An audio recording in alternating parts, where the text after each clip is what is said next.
Bienvenue dans cette nouvelle vidéo, je m'appelle Laura, je suis web designer spécialisée Squarespace et dans cette vidéo on va répondre à la question que les indépendants se posent lorsqu'ils créent leur site en autonomie qui est quel plan d'abonnement choisir. Alors point important tout de même avant d'attaquer, cette vidéo est tournée en janvier 2023 et Squarespace peut être amené à modifier légèrement le contenu de leurs offres quand ils veulent, mais aussi le prix, donc vérifiez bien avant de cliquer sur le bouton payer que le plan que vous avez choisi vous correspond et que vous êtes content, et si vous avez un doute, laissez-moi un commentaire et puis on en discute. Donc on se retrouve sur la page des tarifs Squarespace et ils ont 4 plans d'abonnement principaux.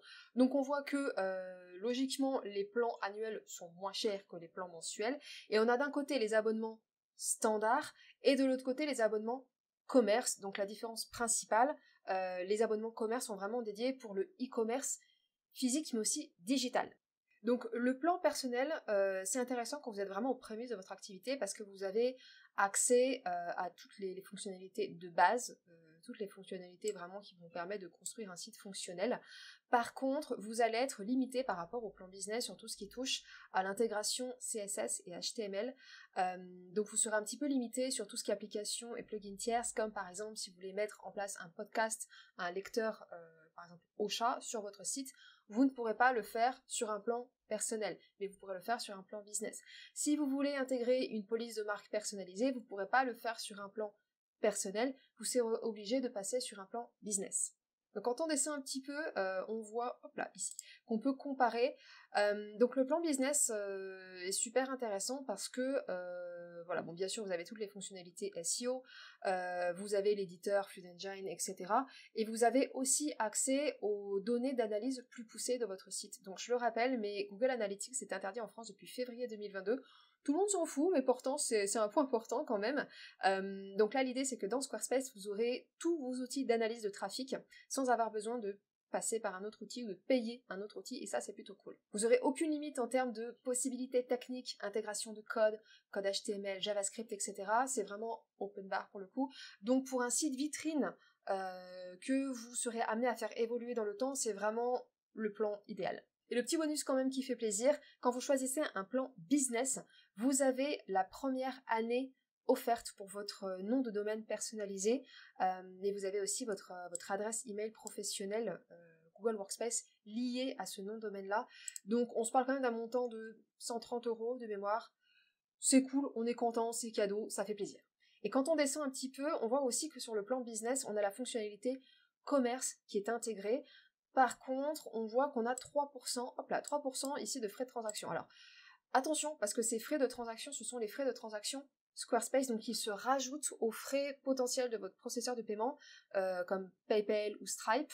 Donc prenez vraiment ça en compte. Si vous avez pour objectif de proposer des produits digitaux, par exemple sur votre site vitrine, faites attention parce que ça peut valoir la peine de basculer sur un plan commerce basique. Donc on y vient, je l'ai dit tout à l'heure, les plans commerce basique avancé, c'est vraiment pour tout ce qui est vente de produits physiques et vente de produits digitaux.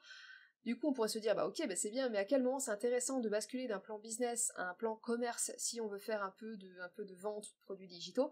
Et ben en fait c'est intéressant quand le montant là de ces 3% de frais de transaction est supérieur à la différence entre votre plan business et le plan commerce. Donc par mois là, si on se réfère au plan annuel, on a une différence de 7 € entre les deux. Si vos frais de transaction sont supérieurs à 7 € par mois, bah ça vaut la peine de basculer sur un plan commerce. Donc dans le plan commerce, bien entendu, vous avez toutes les options qui sont prévues dans le plan business, vous les retrouvez dans le plan commerce.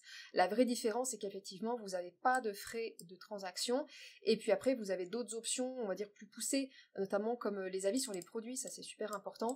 Hop là, ici, vous avez possibilité de laisser à vos clients la possibilité de se créer un compte client, je vais y arriver.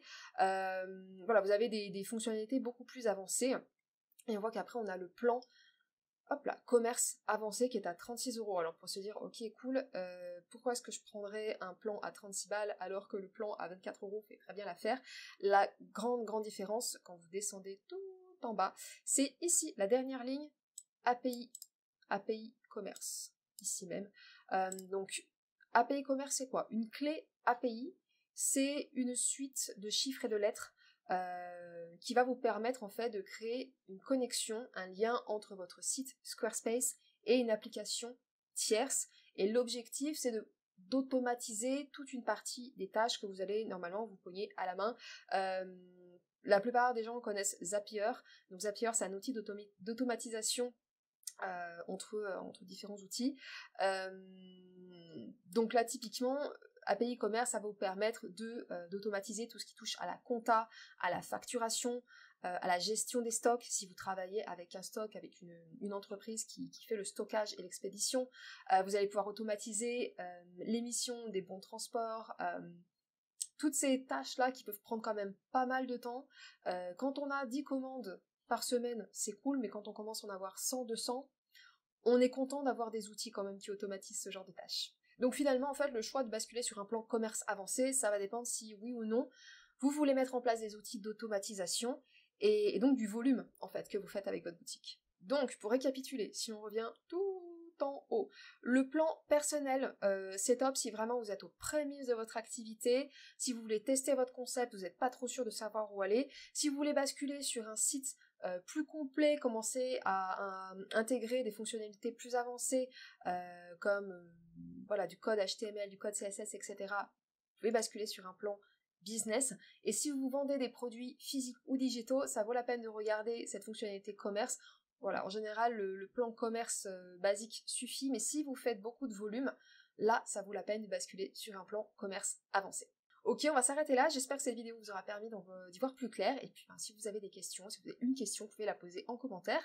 Si la vidéo vous a plu, vous a été utile, likez, abonnez-vous.